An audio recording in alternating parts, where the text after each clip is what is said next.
नमस्कार। अभी हम मधेपुरा जिला के अरार थाना के अंतर्गत मौजूद हैं और यहाँ पे एक बहुत ही सनसनीखेज दिल दहला देने वाली घटना हमारे सामने आई है, जिसमें एक 22 वर्ष का नवयुवक जिसका जो शव है एक बहुत ही संदिग्ध अवस्था में एक बसबिट्टी है उसके घर के महज 100 मीटर के डिस्टेंस पे वहाँ पे मौजूद प्राप्त हुआ है। और बताया जा रहा है कि रात के 11 बजे उसके मोबाइल से एक चैट प्राप्त होता है जिसमें एक लड़की से वो बात कर रहा होता है।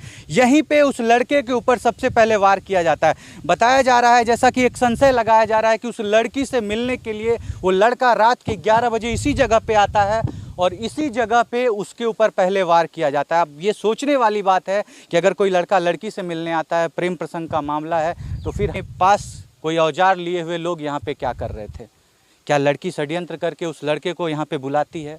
क्या लड़की चाहती है कि वो लड़का ख़त्म हो जाए? क्या इसके पीछे कोई बहुत गहरी साजिश है, या फिर उस लड़की के परिवार वाले उसका पीछा कर रहे होते हैं, ये सोच करके रखते हैं कि आज अगर हमारी बेटी बाहर जाती है, जो उसके ऊपर रैकी करके रखते हैं वो लोग पीछे मौजूद रहते हैं। लड़का लड़की मिल रहा होता है, लड़की यहाँ पे मौजूद नहीं है, ना ही उसका कोई भी चीज़ मिला है। लड़का यहाँ से भाग करके, आपको एक खेत दिखाएंगे, आप देख सकते हैं यहीं सामने में एक खेत है। जब उसके ऊपर यहाँ से वार किया जाता है, भागते हुए उस खेत में जाता है, वहाँ पे उसका एक चप्पल मौजूद है, वहाँ पे वो फिसल के गिरता है।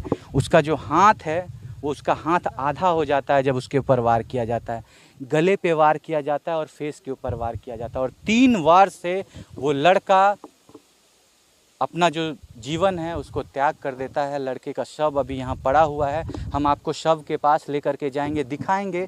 शव ढका हुआ है और ढके हुए शव को पुलिस की निगरानी में रखा गया है। पुलिस प्रशासन यहाँ आई हुई है, अपने तरफ से अनुसंधान कर रही है। लेकिन हमारे पास एक चैट मौजूद है जिसमें लड़की का नाम ललिता देवी बताया जा रहा है, ललिता उसके नाम पे लिखा हुआ था। हम इस बात की पुष्टि नहीं करते कि वो नाम सत्य है, ललिता ही उस लड़की का नाम है। क्यों? क्योंकि आजकल के लड़के किसी और नाम से भी लड़की का नाम सेव करके रखते हैं। तो हम ये नहीं कहते कि उस लड़की का नाम ललिता ही है, लेकिन एक बात की पुष्टि है कि वो उसको कोई लड़की फ़ोन करके बुलाती है, बोलती है तुम जल्दी हमसे मिलने के लिए आओ। आप चैट दिखाइए ना सर। देखिए हमारे पास जो चैट मौजूद है उसमें क्या लिखा हुआ है। लड़का बोलता है आना नहीं है क्या? लड़की बोलती है हाँ। तो बोल रही हो जा रहे हैं सोने, ऐसा क्यों? लड़की बोलती है अभी टाइम है, आ जाऊंगी। लड़का बोलता है अब कितना टाइम? लड़की बोलती है देख रही हूँ। लड़का बोलता है क्या देख रही हो? लड़की बोलती है मैसेज कर दूंगी। लड़का बोलता है सब सो गया है, जल्दी आओ, आज तुमने जल्दी आने की बात की थी। और ये आखिरी चैट है जो वो किसी एक लड़की से कर रहा होता है, ये आखिरी चैट है।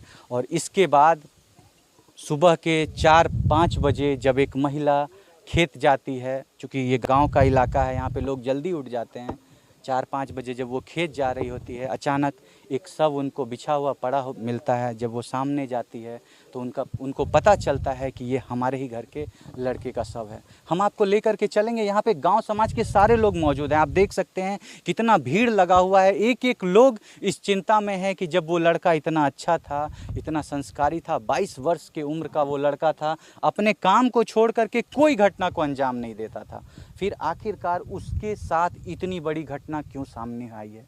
सब लोग यहाँ इसी चिंता में मौजूद हैं। हम आपको लेकर के चलते हैं उस जगह पे भी। फिलहाल यहाँ पे ग्रामीण मौजूद हैं, कुछ लोग मौजूद हैं, उनसे बात करने की कोशिश करते हैं और आपको सुनवाते हैं कि यहाँ के ग्रामीण को क्या लगता है। आपको क्या लगता है सर? आप ही से हम पूछेंगे, आप बताइए।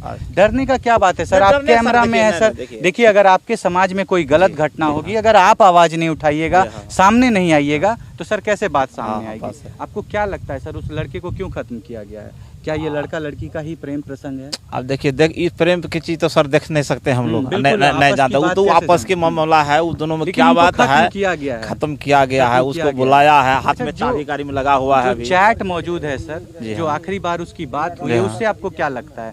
लगता है कि लड़की ने मिलने बुलाया? हाँ, बात सही है। जिस तरह चार्ट दिखाए हैं वो तो सही बुझता है, ऐसा ही लगता है ना। देखिए यहाँ पे और एक सर मौजूद है, क्या बोलना चाहेंगे सर? सर यह तो बहुत दुखद घटना है जी सर जी। तो ये तो चार्ट के मुताबिक जो हैं, किसी को षड्यंत्र के तहत इस तरह से खत्म कर देना कहाँ तक मुनासिब है सर? सर यह तो दुखनीय बात है, ये है, और ऐसा होना भी नहीं चाहिए, नहीं होना चाहिए, नहीं होना चाहिए। तो ये एक तो लड़की अगर किसी समाज को इस बात से कष्ट है सर, ऐसा हर किसी परिवार में नहीं होनी चाहिए। एक लड़की अगर किसी से प्रेम करती है और प्रेम करने के बाद इस तरह से षड्यंत्रकारी तरीके से उसका खात्मा कर दिया जाता है, तो इस घटना के बारे में क्या बोलना चाहेंगे आप? सर इस घटना के बारे में तो कहना क्या चाहूँगा, यह तो दुखनीय घटना ही है। तो इस पर आप लोगों की सहायता से जो छानबीन होती है वह करके देखिए जहाँ तक हो। देखिए यहाँ पे और ग्रामीण हमारे समाज को जी न्याय मिले। जी न्याय चाहते हैं, न्याय चाहते हैं। देखिए यहाँ पे ग्रामीण कहना चाहते हैं कि जो ये घटना हुई है वो निंदनीय है। एक आपराधिक रूप से एक लड़के को समाप्त किया जाता है। प्रेम प्रसंग का मामला सामने आ रहा, अभी तक जो हमारे सामने आया है हमने आपके सामने उस बात को रखा है। आगे और भी इसके ऊपर अनुसंधान चल रहा है। जो भी बात हमारे सामने आएगी हम आपको एक एक बात की जानकारी देंगे। फिलहाल आपको हम घटना स्थल पे लेकर चलते हैं जहाँ पे उस लड़के का शव प्राप्त होता है। आइए आपको लेकर के चलते हैं। बताया जाता है कि लड़के के ऊपर जब वार हुआ था तो यहाँ से भागते हुए, चूँकि यहाँ से महज 50 मीटर के डिस्टेंस पे उसका घर है, जो कि आप देख सकते हैं। वो जो टीना वाला घर है वो उन्हीं का है।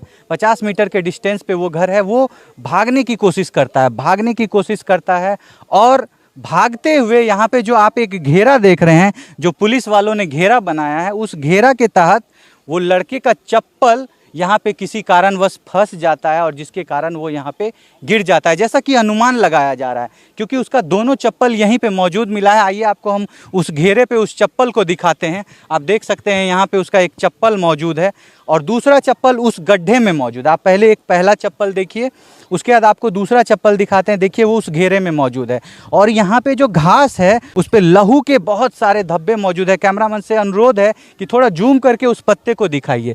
देखिए उस पत्ते में लहू का धब्बा आपको प्रत्यक्ष नजर आएगा और चूंकि हमारे गाइडलाइंस के खिलाफ है फिर भी हम आपको दूर से दिखाते हैं कि देखिए दूर में जो एक कपड़ा ढका हुआ है गोले के अंदर, वहीं पे उस लड़के का शव अभी रखा हुआ है। ये चैट हमें कैसे प्राप्त हुआ आप सोच रहे होंगे। एक लड़के को वो लड़का वो चैट भेजता है कि हम किसी लड़की से बात कर रहे थे और वही लड़का ये चैट को इनके घर वालों को देता है जब उसको पता चलता है कि मेरे दोस्त का इतनी बेरहमी से खात्मा हो गया है। तब ये चैट हमारे सामने आता है और हमको तब समझ में आता है कि ये प्रेम प्रसंग का मामला है और प्रेम प्रसंग के मामले में इस लड़के को ख़त्म कर दिया गया है और इतनी बेरहमी से ख़त्म किया गया है। चूँकि हम आपको वो शव नहीं दिखा सकते क्योंकि उसकी हालत इतनी गंभीर है कि आप देख नहीं पाएंगे उसके शव को अपने नग्न आँखों से, लेकिन हम उसकी तस्वीर कोशिश करेंगे कि हम आपको ज़रूर दिखाएं। हम उसकी तस्वीर लगाएंगे, आप देखिएगा, आप विश्वास मानिए, जब आप उसकी तस्वीर देखिएगा आपकी आंखों से आंसू गिर जाएगा। उतनी बेरहम तरीके से उस लड़के को ख़त्म किया है।